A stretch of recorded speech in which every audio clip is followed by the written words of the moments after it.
into Gabby Williams, got hit in the forehead, and it caused 2 black eyes. And you can still see some of the remnants of them, and now she's sporting the bloody lip. She is as tough as they come. Look, tough. Lexie Hull showed up to the Chicago Sky game with 2 black eyes. She left with a busted lip, but what she revealed after the game is the real story, and it's become the rallying cry for a team nobody saw coming. Indiana's absolute demolition of Chicago, all without their superstar, proves they aren't just aiming for the playoffs. They're forging a new, terrifying identity, and Hull's defiant quote might just be the one that defines their entire season.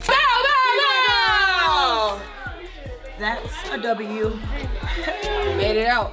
All we gotta do is keep making it out. Woo! Dubs!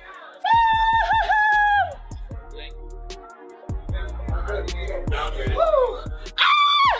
It was the announcement that was supposed to kill their season.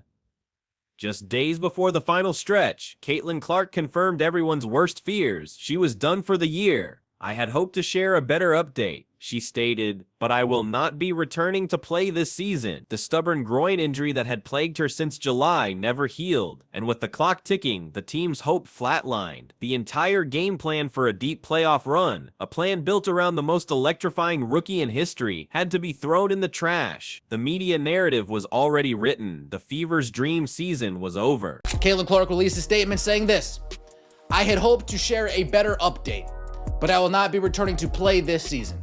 I spent hours in the gym every day with the singular goal of getting back out there. Disappointed isn't a big enough word to describe how I am feeling. I want to thank everyone who had my back through all the uncertainty. This has been incredibly frustrating, but even in the bad, there is good. The way the fans continue to show up for me and for the Fever brought me so much joy and important perspective. I am so proud of how this team has only gotten stronger through adversity this year. Now it's time to close out the season and claim our spot in the playoffs. But Clark's absence was only the tip of the iceberg. The Fever's injury report read like a casualty list from a war zone. Sophie Cunningham, the team's enforcer and emotional heart, was out for the season. Sydney Colson, a veteran presence who calmed the offense, was down with a torn ACL. Chloe Bibby, a floor-spacing forward, was battling knee issues. And Ari McDonald, their lightning-quick backup point guard, was sidelined with a broken foot. That's an entire 5-player rotation wiped off the board, each one representing a critical piece of their identity. Instead of fine-tuning their chemistry for the playoffs, the coaching staff was left playing a desperate game of musical chairs with players signed off the street. At the end of the day, she's been working her butt off to be able to get back, and we've kind of run out of time to be able to do it in a safe way, in a safe manner. And I think we've all been very open and upfront with her long-term health and wellness is the most important thing. To be in a position that you need to be in to play at this time of the year, we just ran out of time to get her there. Publicly, the organization put on a brave face. Coach Stephanie White admitted the situation was frustrating, but made it clear Clark's long-term health was the priority. We ran out of time, she said, confirming they wouldn't risk her career for a few games. But behind the scenes, Clark's presence never faded. She became a ghost in the machine, an extra coach on the sideline. Cameras caught her on the bench, her voice cutting through huddles, coaching and cheering with an intensity that showed she was still leading this fight, even in street clothes. That fire was about to spread through the entire locker room. Yeah, I mean, it's frustrating, number one, just all the injuries that she's had. Obviously, I wouldn't speak for her, but and the amount of work that she's put in to position herself to be able to play, and then to have to ultimately make this decision. There's disappointment. There's the obvious frustration that's come with not being healthy really for an entire season. But ultimately, I think the big picture is the most important thing, and those are conversations that we've continued to have. And the message has continued to be that it's not her long-term health and wellness and her being 100% when she's ready to go is the most important thing. With their backs against the wall, the playoff picture looked grim. Indiana was barely holding on to the 8th and final spot, with the Los Angeles Sparks just one game behind them, ready to pounce on any mistake. The margin for error was 0. Every single possession of every single game carried the weight of their entire season. The theme wasn't winning, it was survival. This incredible pressure should have been the force that broke them. Instead, it became the spark that ignited an explosion. If a newcomer in Bree Hall plays tonight, Boston on a kick out. Mitchell, oh, she's hot to start.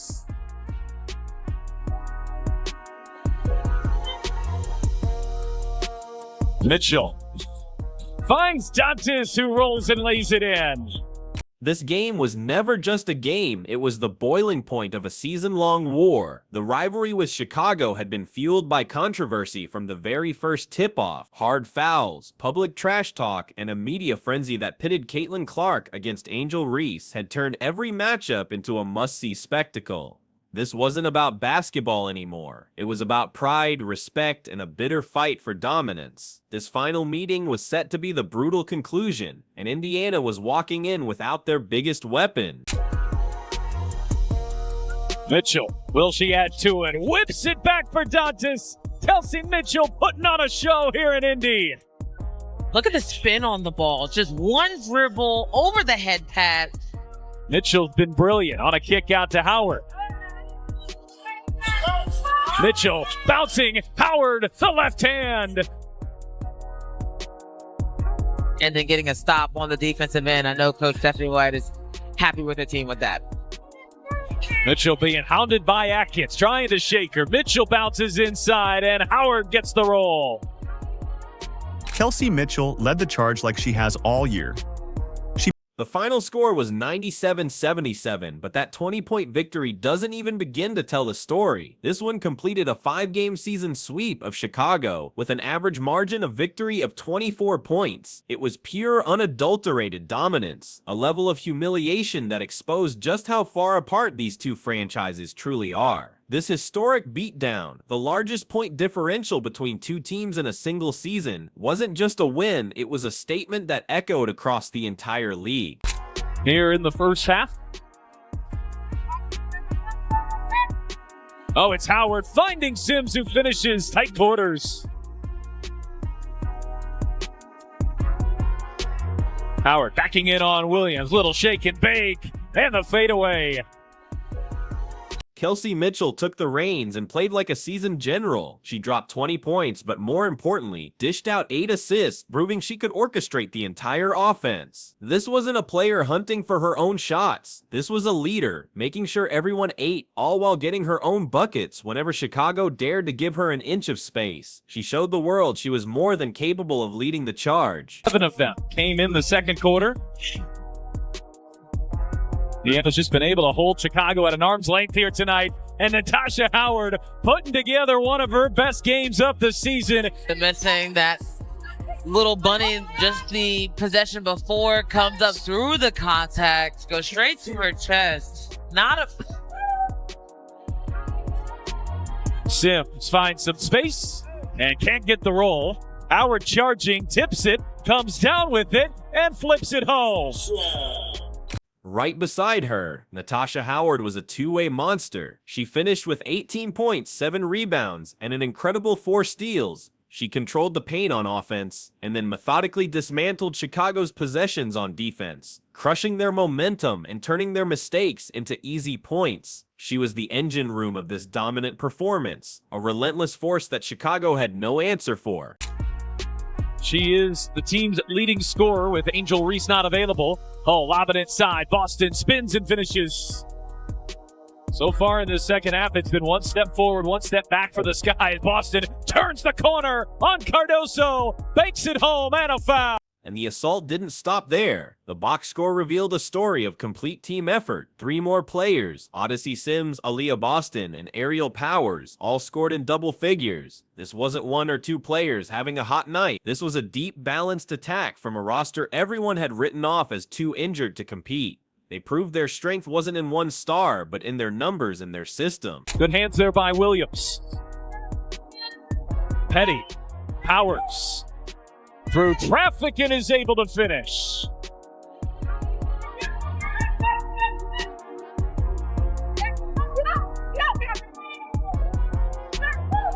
Howard's going behind the back on Banham. Muscles her way to the rim, draws the foul, and flips it home, and 1 Powers. But the one stat that truly exposed Indiana's new identity was this: 27 assists to only 9 turnovers. For a team forced to constantly change lineups, that level of efficiency is almost unheard of. It showed a roster that trusts each other completely, moving the ball with purpose and punishing every defensive lapse. They weren't just playing basketball, they were a machine perfectly in sync with every part working for the good of the whole. I love watching these players.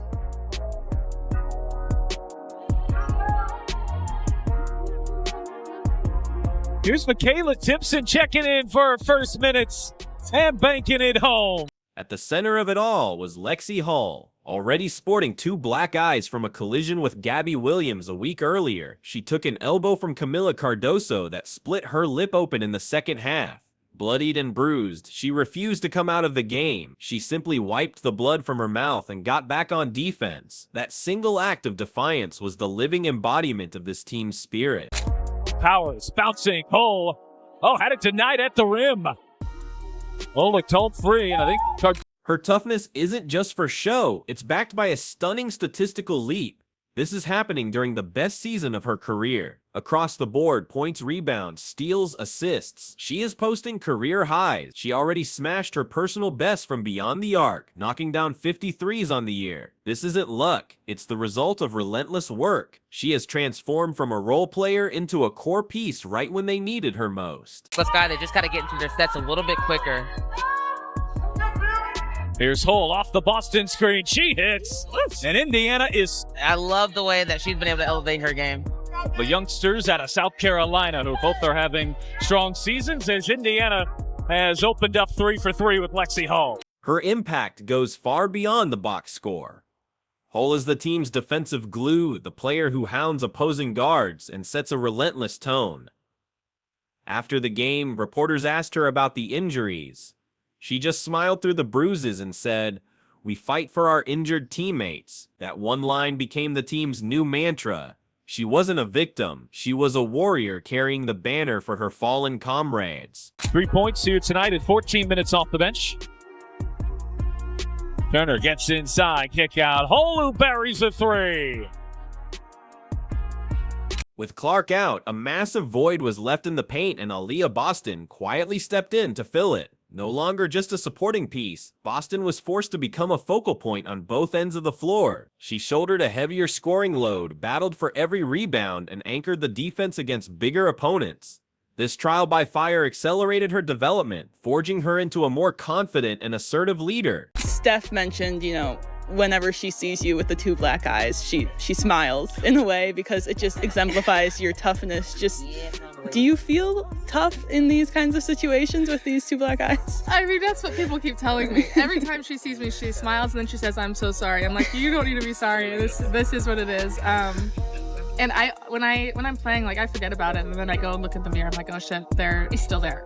So yeah, I don't really think too much about it because I don't necessarily feel them all the time. Yeah, and you're still able to see completely fine. Yep.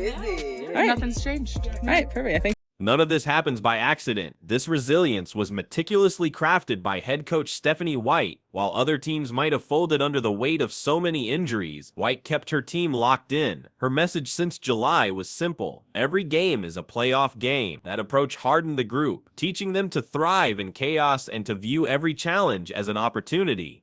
She is the architect of this unbreakable culture. The resilient, nature of our team. I think one other thing that sometimes goes missed is just the character of these women, right? Especially this group that's been here, that's gone through all of this, and then the ones that we've brought in with O and Che and AP. I mean, these are women who care about winning.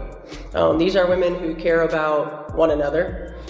These are women who sacrifice every single day. The contrast with their opponent couldn't be more stark. As Indiana banded together, the Chicago Sky were falling apart. The final nail in their coffin was the news that Angel Reese wouldn't even be playing, suspended after tallying her 8th technical foul of the season. It was the perfect symbol of Chicago's season, a team mired in drama and a lack of discipline, while Indiana quietly built a culture of grit and execution. By my rough count, the Fever have beaten the Sky by 12,000 points in their 5 games this season. I'm not perfectly sure on that number, but it seems correct, as they smack the Chicago Sky yet again. Basically, you know, they've already been in a good playoff position, but cement a hold on a playoff spot. That victory completely reshaped the playoff landscape. The Fever didn't just secure their spot, they jumped from the precarious 8th seed into 7th, taking full control of their own destiny. With Seattle and Golden State stumbling, the door to an even higher seed has suddenly been kicked wide open. This isn't a team just happy to be here. They're climbing, and they're doing it with a chip on their shoulder. Kelsey Mitchell, brilliant once again. Lexie Hull playing through a busted lip after she's played through black eyes, which came from the knot on her forehead, which, you know, is sort of exemplifies the Fever season, the way they fought through things. You got all players on crutches and carts before the game. Caitlin Clark unfortunately ruled out for the season. It makes you think what could have been, but what is a smacking for the Sky whenever they face them, and a playoff spot almost assured for the Indiana Fever. This is the culmination of a franchise-wide transformation. For a team that spent nearly a decade buried at the bottom of the league, securing back-to-back playoff appearances is a monumental achievement. It's proof that they've built something real, something that can withstand even the loss of a generational talent. This isn't a fluke, it's the foundation of a future contender. Get the brooms out! Get the brooms out! I got my dustpan handy. We sweeping up the Chicago Sky. They are toast. They are done. We gonna hold on to our broom for this entire blog. Listen, the Indiana Fever just absolutely smoked the Chicago Sky. What a win. What a win. In the end, Indiana didn't just win a game. They redefined themselves. In front of the entire league, they showed they are a team built on toughness, depth, and an unbreakable will. They aren't Caitlin Clark's team. They are a team that will be even more terrifying when she returns. It leaves everyone with one chilling thought. If this is what they can do while broken, what will they become when they are whole?